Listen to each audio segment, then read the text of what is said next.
alkatek esando, haitzeko ondo, ez dola behiza esango.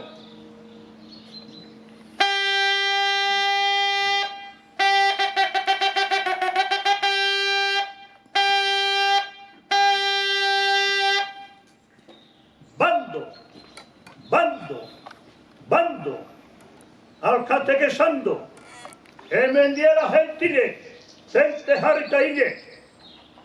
Alperri gai diela errezon, apaizek eta prailek, pizti beldurgarrik izututa dalela, duen eskamutilek.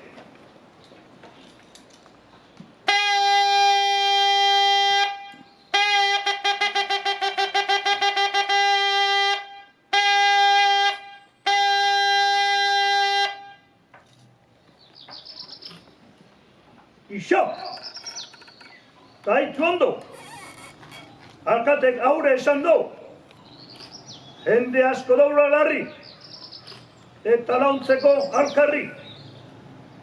Erreta jan eitiola jendea, daukenakin, azti ibiltzeko horrekin, ez zerukin, ez infernukin, ez dela konpontzen inorrekin.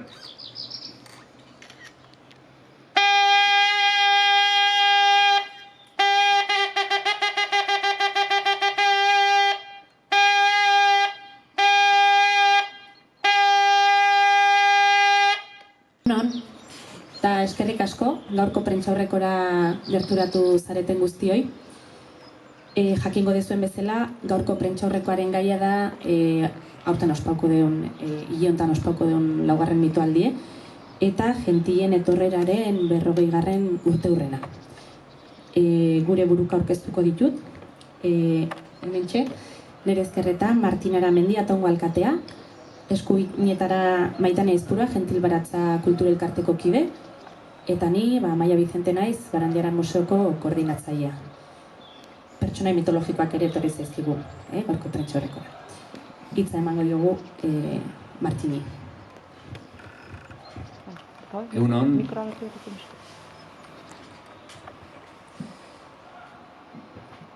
Egunon eta eskerrik asko gure deialdiari erantzun eta gaur Atauna inguratu zaten denoi. Pozgarria da guretzat eta berri ona gaur aurkezpen ekitaldi hau egitea. Esan nahi dulako pixkanaka bada ere egoera hobetzen eta normaltasunera itzultzen ari garela. Eta hori ustet hortarako gogoa deno daukagula. Eta bestalde berri ona mitoaldia eta gentien etorrera bezalako ekitaldi garrantzitsuak, atamentzak garrantzitsua direnak, egiteko moduan izango garela, iragartzea. Garrantzitsua dira hainbat ikuspuntutatik begiratuta. Lehenengo eta behin parte hartzea aipatuko nuke, hor askotan ikusten ez dian lan asko daude, antzezle lanetan, antolakuntza lanetan, bestelako lanetan, 200 lagunek parte hartzen dute, gentien etorreran, eta uste dut gure bezalako herri txiki batentzat hori kopuru ikaragarria dela. Parte hartzeaz gain, ikusle kopurua, ikusentzule kopurua kontuan hartuta ere, hauek izaten dira, urteko ekitaldirik importanteenak, bai udan egiten den gaudi dialdi mitologikoa, eta bai 2 urtez behin egiten den gentien etorrera, aurten ingo dana. Dene da 1.500 lagun inguru biltzen dira, eta hori. Baina ez da kopuru kontua bakarrik. Ata honen gehienok, edo ia denok, bai behintzat 50 urte bueltan gabiltzanak, eta hortik berakoek txikitatik bizi izan dugu mitologia. Bai ikastetxean, bai etxean, eta bai kalean, gentiaren etorrerarekin. Eta, bueno, beti esaten dana, ez da? Txikitako bizipenak betiko hor geratzen dira. Barruan errotuta, eta guk alaxe dauzkagu. Eta, bueno, 40. ekitaldia izan da urten, pentsa, 40 urteotan zenbat belaunaldi pasatu diren hortik. Bai, barruan parte hartzetik, edo bai, bertatik bertara ekitaldi hau bizi izatetik. Jende kopuru handia. Hala ere, gentien etorreraren ekarpena ez dut uste Atauna bakarrik mugatzen danik. Badakigu zen mundutan bizi garen, oso mundu, ez dakit nola esan, likidoa, hizkuntza handia dauzkagu inguruan, eta hizkuntza horien, erdara horien emaria, ikaragarria da. Nahi gabe ere hortik edaten dugu, eta edaten ez badugu edanarazi egiten digute. Eta nik uste, horren aurrean, mitoaldia eta gentien etorrera bezalako ekitaldiek egiten duten ekarpena benetan nahitaezkoa dela. Bai ahozko kulturaren transmisioarentzat, bai kulturarentza berarentzat, eta baita euskarari ere ekarpen polita egiten diote. Azkenean, gutxi erabiltzen diren hitzak, edo esamoldeak, edo dena delakoak, plazara ekartzen ditulako berriro, eta hori uste kontuan hartzekoa dela. Eta ekarpena nahitaezkoa izan da, nik uste nahitaezkoa dela ekarpen hori bultzatzea eta laguntzea. Eta, hemendik dei nahi nuke, gure gainetik dauden erakundek ere uste dut hori oso aintzat hartu behar luketela. Orain arte ez dela izan, baina, espero dezagun, hemendik aurrera hori ere kontuan izango dutela. Eta besterik ez, gonbita luzatu, ekitaldi hauetan parte hartzera, eta etorri lasai. Eskerrik asko, Martin. Orain hitza hartuko du Maitane Aizpurua. Gure kideek aipatu dute, aurtengo mitoaldia Gentil Baratza Kultur Elkartearentzat bereziki pozgarria izan behar dela. Mitoaldiko ekitaldietako bat Gentilen etorrera 40. urteurrena beteko duelako.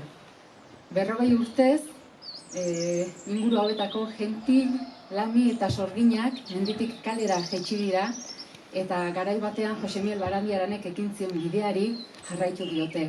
Iragana eta orainaren arteko zubia eraikitzen jardun dira, 40 urtez.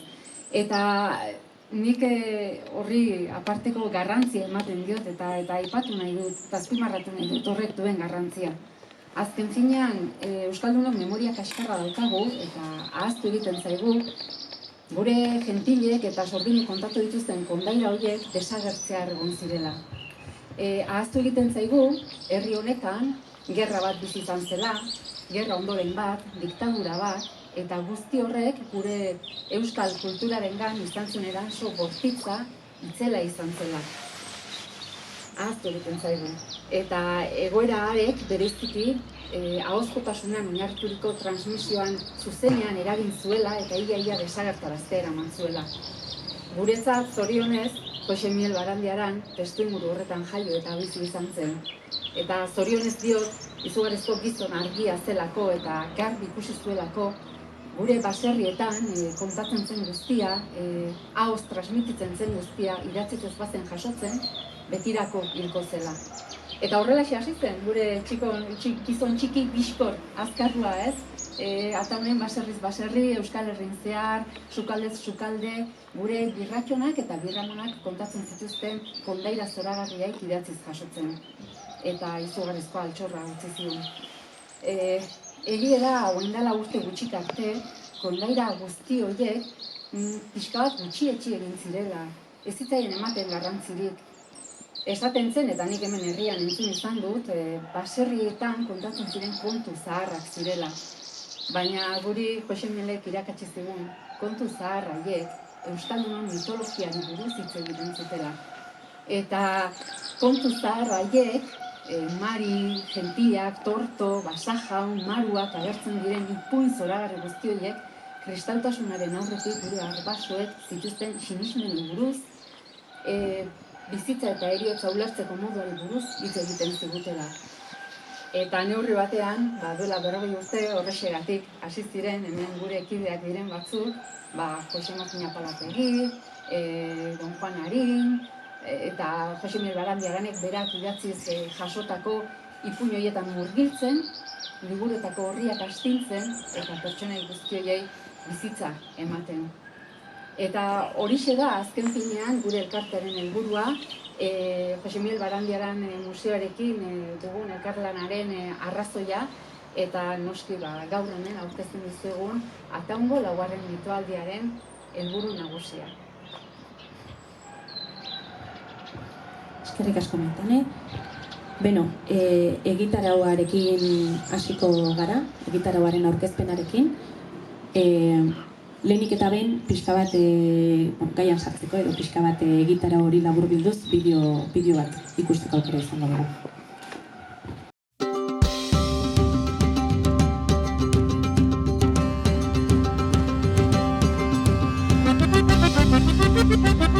Bildu eta zabaldu, esaten zuen Josemil Barandiaranek. Guk bildu eta zabaldu. Bando! Bando! Bando! Alzate que santo!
Zarekin sartu aurretik, esan, Maitanek esan duen bezalaxe Gentil Baratza Kultura Elkartearen eta Barandiaran Museoaren arteko elkarlana ez dela gaurkoa. 2008ko geldialdiaren ondoren indar berrituta gatozela, gogo handiz eta egitarau sendo batekin. Eta aurrerantzean ere mitoaldiak ospatzen jarraitzea espero deula eta betire gogoa jarriko diogula esan bezala Josemil Barandiaranek jasotako kontu zahar, kondaira eta guzti horiek transmititzen jarraitzeko. Parte hartzea oso nahi izan da aurreko urteetan eta aurtengoan ere halaxe espero dugu. Labur esanez, ataun Euskal Herriko mitologiaren erreferentzi izatea nahi dugu eta aurrerantzean esan bezala lanean jarraituko dugu horretarako. Egitarau zehatzarekin sartuko naiz. Lehen biziko hitzaldia ostiral honetan izango da, urriaren batean, arratsaldeko 7:00, Ataungo herrian zokian. Mitoak eta kontu zaharrak Jose Arratibel izenburupean izango ditugu Bernardo Atxaga eta Miguel Angel Elustondo, hitzaldi horretan. Urrena izango da urriak 9:00, larun batez, goizeko 9:30, ibilaldi bat izango dugu egun horretan, Jon Aizpuruaren gidaritzapean, hemendik San Gregorio auzotik Ergoienara bidean egingo da ibilaldi hori, Jose Arratibelen kabi eta gauza asko kontatu ahal izango dizkigu Jon Aizpuruak bere inguruan, baina baita ere beste leyenda eta ataundar ospetsuei buruzko informazioa ere emango da. 2 orduko iraupena izango du gutxi gora bera ibilaldi horrek. Urrengo ekitaldia izango da urriaren 20-an, asteazkena, arratsaldeko 7:00, hemen Barandiaran museoan bertan, hitzaldi bat izango da, Aritza Bergararen eskutik, trilogia bat egin du, Gentilak trilogia, eta hitzaldiaz gain bere bigarren eleberriaren aurkezpena ere egingo du, esan bezala, asteazkenean. Urriaren 30-an, larun batez, arratsaldeko 6:00, urriaren 29-an, ostiralez, arratsaldeko 7:00 hitzaldia izango dugu Pako Etxeberriaren eskutik. Berak bere gaztaroan, hemendik igaro zuen Kobazuloetan sartuz, eta bere eskutik lurrazpeko munduan sartuko gara, eta zientzia eta sinesmenak uztartzen lagunduko digu, edo behintzat informazio emango du horren inguruan. Esan beharra dago gaztelaniaz izango dela hitzaldi hori. Urriak 30ean, larun batez, arratsaldeko 6etan, filmak proiektatuko dira herri antzokian, hain zuzen ere Dar, laburmetraia, eta Anderea dokumentala. Bai? Dar laburmetraiaren inguruan esan Paul Urquijorena dela eta Barandiaranek jasotako euskal mitologiako leyenda bat da laburmetrai hori, eta Anderea dokumentala zentratzen da gehiago Mari Jainkosan, bai? Paleolitotik gaur egun arte Euskal Herriaren oroimen kolektiboan bizirik iraunduen dama aintzinakoa eta misterio txura gerturatuko digu dokumental horrek. Eta amaiera ezin hobea izango du mitoaldiak aipatutako gentien etorrerarekin, 40. urte hurrena dala eta 1981 urtean sortu zen eta euskal mitologian oinarritutako ikuskizun berezia da. 50 herri aktorek parte hartzen dute eta kale ibilaldian 150 bat lagun. Ikaragarria da. Bertan Gentil, Sorgin, Torto, Basa, Jaunak, Erbel, Zezen, Gorri, San Martin, Txiki, Kismi eta beste hainbat pertsonai mitologiko ikusteko aukera egongo da. Baita ere, aipatu nahiko nuke, urrian zehar, hilabete osoan zehar, mitoaldiak irauten duen denbora guztian zehar, Barandiaran museotik mitologia tailer bereziak eskainiko ditugula ikastetxeekin, bai?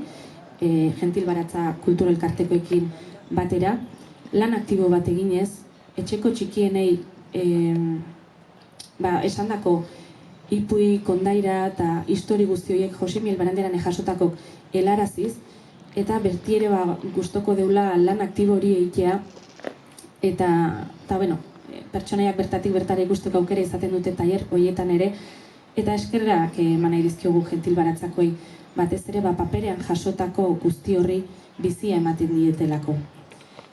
Hauxe da, esan bezala, aurtengo mitoaldiaren egitaraua, gonbita luzatu nahi dizuegu danoi, eta espero dugu ekitaldietan edo jardueretan elkar ikustea.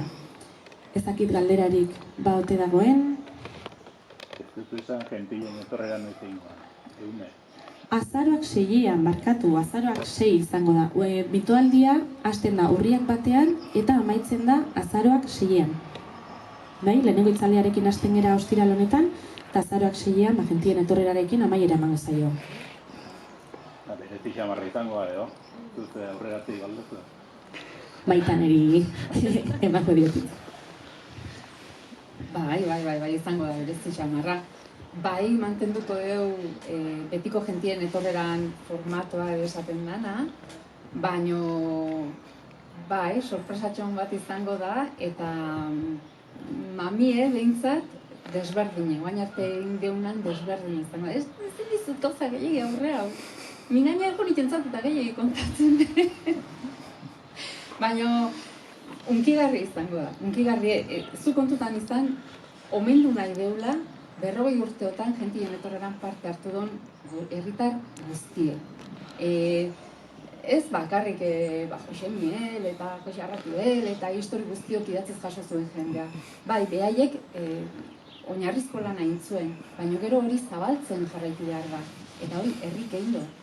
Eta ez bakarrik Gentien etorreran antola duen taldek edo lan egiten duen jendek, baizik eta guregana gerturatzen den herritar guzti horrek. Eta hori omendu behar dauzkeu eta eskerreko behar dauzkeu eta ekitaldien ikuste dut unkigarri izango da. Eta eskerrak, bide batez, betik, ataungo beso batzai, ataungo txadantza taldei. Azken finen, herrik auzolanen ez bado lan aiken, ez da olako emaitzik lortzen. Eta nik uste dut, mereziko hula eta sorpresak egon diela. Oso ondo. Beste galderarik? Ez, eskerrik asko beste behin gerturatzeagatik. Nahi dezuenentzat prentsa barra banatuko dizuegu eta